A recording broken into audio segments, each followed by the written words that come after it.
আমাদের দেশের সাধারণতন্ত্র দিবস পালনের দিনটাতে যাতে সবকিছু সাধারণই থাকে, সবকিছু স্বাভাবিক সুন্দর থাকে, সেই কারণে আমাদের দেশের সঙ্গে বাংলাদেশের যে সীমান্ত এলাকা রয়েছে সেখানে নজরদারি বাড়ানো হচ্ছে, বিশেষ নিরাপত্তা ব্যবস্থা রাখা হচ্ছে এবং নিরাপত্তা বেষ্টনীকে আরো শক্তিশালী করা হচ্ছে।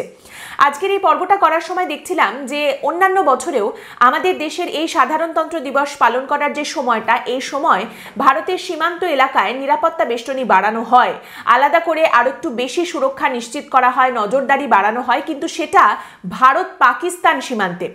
এই বছর আমাদের এটা খুব স্ট্রিক্টলি এবং খুব সিরিয়াসলি কনসিডার করতে হচ্ছে যে আমাদের যেরকম প্রতিবেশী পাকিস্তান সেই রকম প্রতিবেশী বাংলাদেশ, এবং সেই কারণেই ভারত বাংলাদেশ সীমান্তে কোনো নাশকতার ছক বা কোনো রকম কোনো খারাপ ঘটনা, কোনো সংঘাতের পরিস্থিতি বা সেই সম্ভাবনাকে সম্পূর্ণভাবে উড়িয়ে দেওয়া যাচ্ছে না। আসলে বিষয়টা এখন শুধুমাত্র আর বাংলাদেশে হিন্দুদের উপরে অত্যাচার কিংবা একটি দেশের একটি অন্তর্বর্তী সরকারের হঠকারিতা কিংবা আমাদের যে সীমান্ত এলাকা রয়েছে সেখানে আমাদের দেশের তরফ থেকে কাঁটাতার বসানো হচ্ছে, সেই জায়গায় অহেতুক সংঘাত সৃষ্টি করা, এর মধ্যে আটকে নেই। বিষয়টা আরো অনেক দূর গড়িয়েছে, ক্ষত আস্তে আস্তে ঘায়ের আকার নিচ্ছে। আর হ্যাঁ, আমরা সাধারণতন্ত্র দিবস কথাটা খুবই কনসিয়াসলি ব্যবহার করছি। এই কথাটাই আমরা ব্যবহার করার সিদ্ধান্ত নিয়েছি কারণ আমাদের দেশ একটি গণতন্ত্র। এখানে যেমন কোনো রাজা নেই তেমনি কোনো প্রজাও নেই, সাধারণ মানুষের গণতন্ত্র। গণতন্ত্র মানে সাধারণ মানুষের স্বীকৃতি, আর বিশ্বের এই সব থেকে বড় গণতন্ত্রে সাধারণ মানুষের অবদান সব থেকে বেশি। আপনারা এই খবরটা সম্পর্কে সকলেই অবগত যে আমাদের দেশের একজন হাই প্রোফাইল ইন্ডিভিজুয়াল তার বাড়ির ভেতরে ঢুকে পড়ে এক আততায়ী তার উপরে আক্রমণ করেছে। আমাদের দেশের এক চলচ্চিত্র অভিনেতা সৈফ আলী খান, তার বাড়ির ভেতরে ঢুকে তাকে আক্রমণ করা হয়েছে, তিনি আহত হয়েছেন, তাকে হাসপাতালে নিয়ে যেতে হয়েছে এবং আপাতত তিনি বিপদমুক্ত হলেও এটা আমাদের দেশের ন্যাশনাল সিকিউরিটি, জাতীয় যে নিরাপত্তা, সেখানে কিন্তু বিপদের একটা আশঙ্কা তৈরি করে এবং অনেকগুলো প্রশ্ন তুলে দেয়। কারণ আপনারা জানেন পুলিশের তরফ থেকে যে দাবি করা হচ্ছে সেটা হচ্ছে আততায়ী বাংলাদেশি, বাংলাদেশের নাগরিক, সে এসে ডাকাতির চেষ্টা করেছিল, সৈফ আলী খানের বাড়িতে ঢুকে তার উপরে এইভাবে আক্রমণ করেছিল। এখন বিষয়টা হচ্ছে যে এইরকমই যদি পরিস্থিতি দাঁড়ায়, এই বর্তমান সময় দাঁড়িয়ে যে সীমান্ত দিয়ে কেউ টুকটাক অনুপ্রবেশ করছে, পাচার করছে, চুরি ছিনতাই, ভিক্ষাবৃত্তি, দিনমজুরি, এই সমস্ত কিছু বাদ দিয়ে এইরকম হাই প্রোফাইল ইন্ডিভিজুয়ালের বাড়ি পর্যন্ত যদি কেউ ঢুকে যায়, বেআইনিভাবে দেশের ভেতরে ঢুকে সে যদি এত বড় একটা আক্রমণ ঘটাতে পারে, তাহলে তো পরিস্থিতি কতটা সুরক্ষিত এবং আরো কতটা সুরক্ষিত করার দরকার রয়েছে সেই নিয়ে প্রশ্ন উঠবেই এবং আমাদের দেশকে এই নিয়ে আরো সিরিয়াসলি চিন্তা ভাবনা করতেই হবে। আপনারা জানেন এই মুহূর্তে উল্টো দিকেরও নানা রকম যুক্তি রয়েছে, ওই ব্যক্তি বাংলাদেশের নাগরিক নন, এই ধরনের নানা রকম টালবাহানাও চলছে। কিন্তু এই পরিস্থিতিতে দাঁড়িয়ে সতর্কতা অবলম্বন করা অবশ্যই করে জরুরি।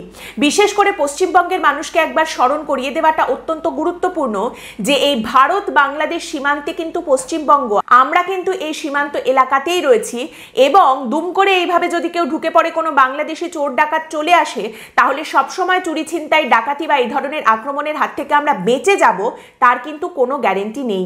আজকেও ইভেন এই খবর সামনে এসেছে যে নদিয়ায় ভারত বাংলাদেশ সীমান্তে বিএসএফ মাটি খুঁড়ে দুখানা বাংকার খুঁজে পেয়েছে। ভারত বাংলাদেশ সীমান্তে বাংকার খুঁজে পাওয়া গেছে এবং সেখানে কি পাওয়া গেছে, প্রথমে বিএসএফ এর তরফ থেকে এই আশঙ্কা প্রকাশ করা হয়েছিল বা সন্দেহ করা হয়েছিল যে বাংকারের মধ্যে হয়তো কোনো বিস্ফোরক রয়েছে, বোমা বারুদ টারুদ এইসব রয়েছে, কিন্তু তারপর দেখা গেছে বাংকার জুড়ে রয়েছে নিষিদ্ধ কাফ সিরাপের বোতল। নিষিদ্ধ কাফ সিরাপের বোতলটাও কত, 1.5 কোটি টাকার। বিএসএফ এর তরফ থেকে বলা হচ্ছে যে যতগুলো বোতল আমরা পেয়েছি সেটা মোটামুটি 5 গাড়ি হতে পারে, 5 গাড়ি নিষিদ্ধ কাফ সিরাপের বোতল, এবং তারা সন্দেহ করছে, আশঙ্কা করছে এগুলো পাচার করার জন্য এখানে রাখা ছিল, মজুত করা ছিল।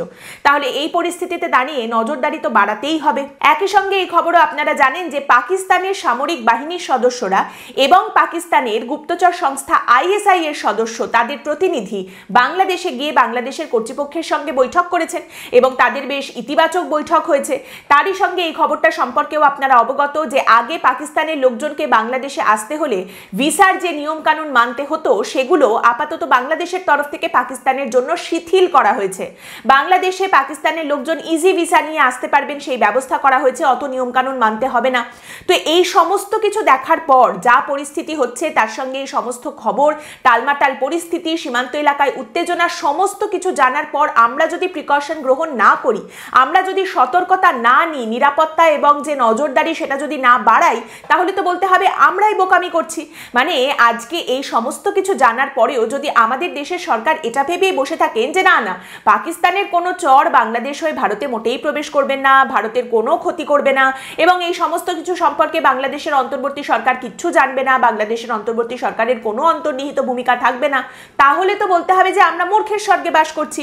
এগুলো ধরে বসে থাকলে তো আমাদের চলবে না, বরং সমস্ত পরিস্থিতি দেখে যেটা করা উচিত, নিরাপত্তা বাড়ানো, নজরদারি বাড়ানো, সেটাই আমাদের করা উচিত এবং সেটাই আমাদের দেশের সরকার করছে।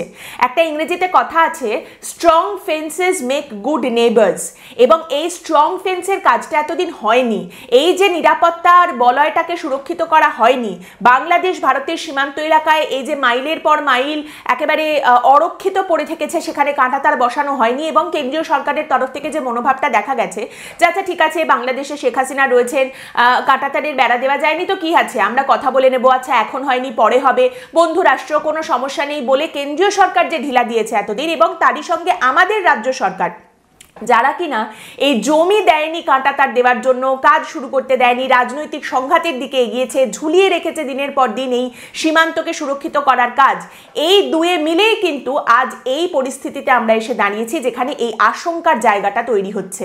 এই মুহূর্তে ভারত বাংলাদেশ সীমান্ত এলাকায় বিএসএফ অপস অ্যালার্ট নামে একটি অপারেশন লঞ্চ করেছে, এই কর্মসূচি তারা শুরু করেছে এবং বিএসএফ এর তরফ থেকে যে প্রেস রিলিজটি বের করা হয়েছে সেখানে বলা হচ্ছে ops alert commenced across all its field formations along the 4096 kilometre India Bangladesh border to ensure heightened security and strengthened border outposts.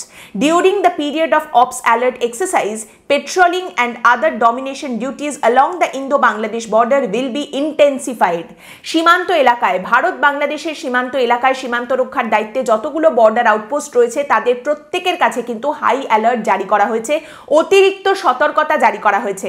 23শে জানুয়ারি থেকে 31শে জানুয়ারি পর্যন্ত বিএসএফ কে হাই অ্যালার্টে থাকতে বলে দেওয়া হয়েছে এবং তারই সঙ্গে বিএসএফ এর তরফ থেকে জানানো হচ্ছে, বিশেষ করে বিএসএফ এর পূর্বাঞ্চলীয় কমান্ড জানাচ্ছে যে এই যে কর্মসূচি কাজকর্ম যা হবে এই সমস্ত কিছু সম্পর্কে সীমান্ত এলাকায় যে গ্রামগুলি রয়েছে সেখানকার গ্রামবাসীদেরকেও বোঝানো হবে, অর্থাৎ কোনোভাবেই কোথাও কোনো উস্কানি দেওয়া, ঢুকে পড়া, অনুপ্রবেশ, ভয় দেখানো এবং কোনো রকম অপরাধমূলক কাজকর্ম করা, নাশকতার ছক করা, এগুলো যেন সম্পূর্ণভাবে রুখে দেওয়া যায়, এটাই কিন্তু এই মুহূর্তে টপ প্রায়োরিটি। সমস্ত সময়ের জন্য তো বটেই, বিশেষ করে এই সময়টায় যাতে এগুলো কোনোটা না হয় সেটাই কিন্তু এই মুহূর্তে টপ প্রায়োরিটি।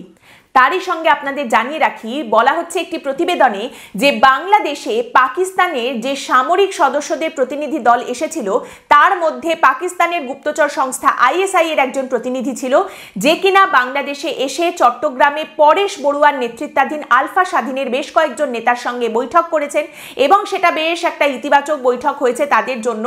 এই খবর একাধিক সূত্রে সামনে উঠে এসেছে, এক নয় একাধিক সূত্রে, এবং এই মুহূর্তে ভারতের গোয়েন্দারা মনে করছেন যে ভারতের উত্তর পূর্বের যে রাজ্যগুলি রয়েছে, বিশেষ করে বাংলাদেশের সঙ্গে যে রাজ্যগুলিতে বর্ডার রয়েছে, উত্তর পূর্বে আসাম সহ আরো ভারতের যে রাজ্যগুলি রয়েছে, সেখানে আরো একবার হিংসা এবং সন্ত্রাসবাদকে ছড়িয়ে দেওয়ার একটা সুনির্দিষ্ট পরিকল্পনা আইএসআই এর কিন্তু রয়েছে।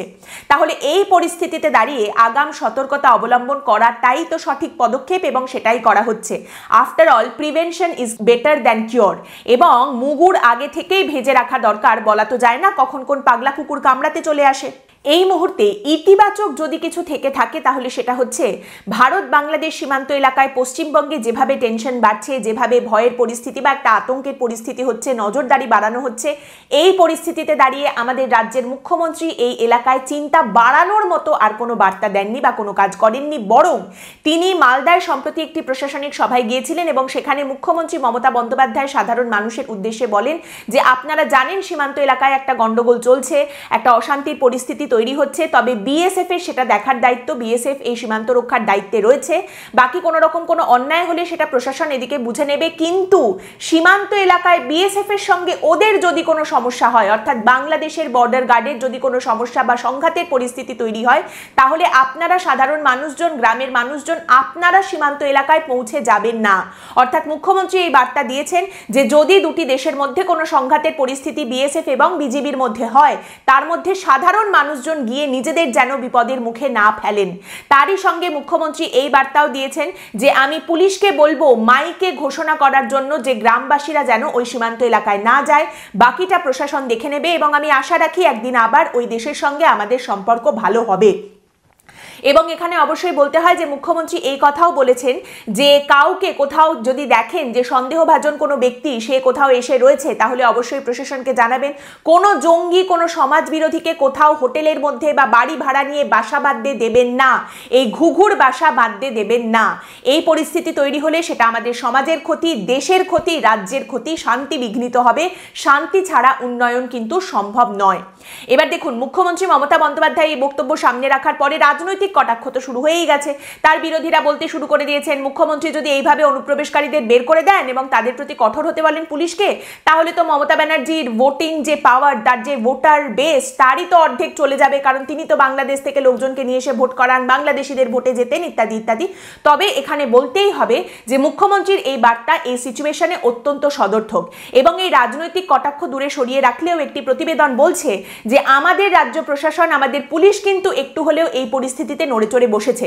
বিভিন্ন হোটেলে রেগুলারলি গিয়ে চেকিং করা হচ্ছে, কারা রয়েছে না রয়েছে, বাইরে থেকে কারা আছেন, কি পরিস্থিতি, তাদের কাগজপত্র আছে কিনা, হঠাৎ হঠাৎ গিয়ে চেকিং করা, নাকা চেকিং, এই সমস্ত কিছু কিন্তু পুলিশ করতে শুরু করেছে। এতে সমাধান কিছু হবে কিনা জানি না, তবে এই যে একটা সদর্থক বিষয়, একটা সহযোগিতার দিকে এগোনো হচ্ছে, এটা অবশ্যই করে ইতিবাচক একটি পদক্ষেপ। দেখুন কোথাও কোনো রকম গন্ডগোল যাতে না হয়, দুই দেশের মানুষ ভালোভাবে যাতে বসবাস করতে পারেন, এটাই আমাদের আশা ভরসা, এটাই সব সময় কাম্য। তবে তারপরেও বর্তমান পরিস্থিতিতে দাঁড়িয়ে অবশ্যই বলতে হবে যে আমাদের দেশের সীমান্ত এলাকা সুরক্ষিত করার জন্য, কাঁটাতার দেওয়ার জন্য, কোনো রকম কোথাও যেন ফাঁক না থাকে, সেটার জন্যই এই মুহূর্তে আমাদের ঝাঁপিয়ে পড়তে হবে এবং কেন্দ্রীয় সরকার নিরাপত্তা বাড়িয়ে, নজরদারি বাড়িয়ে ঠিক সেই কাজটাই করছে। ব্যাপারটা হচ্ছে যে এটা আমাদের মাথায় রাখতে হবে যে কোথাও যদি কোনো রকম নাশকতার পরিস্থিতি, সীমান্ত এলাকায় সংঘাতের পরিস্থিতি তৈরি হয়, West Bengal is in the line, Paschimbanga সবার আগে জ্বলবে। এবং এটা কোনো উস্কানিমূলক কথা নয়, এটা নিজের মানুষ, নিজের বাড়ি, নিজের রাজ্য, নিজের দেশের জন্য চিন্তা থেকে, উদ্বেগ থেকে বেরিয়ে আসা, ব্যক্ত করা একটি বক্তব্য এবং এই দিকটাতেই সমস্ত রকমভাবে সুরক্ষা, নিরাপত্তা আমাদের দেশকে নিশ্চিত করতে হবে। তার জন্য আগে থেকে সতর্কতা অবশ্যই অবলম্বন করতে হবে।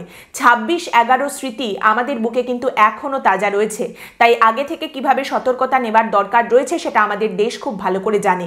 Prevention is better than cure because in some cases there simply just isn't any cure.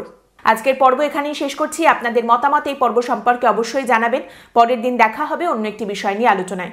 সকলে ভালো থাকবেন, সাবধানে থাকবেন।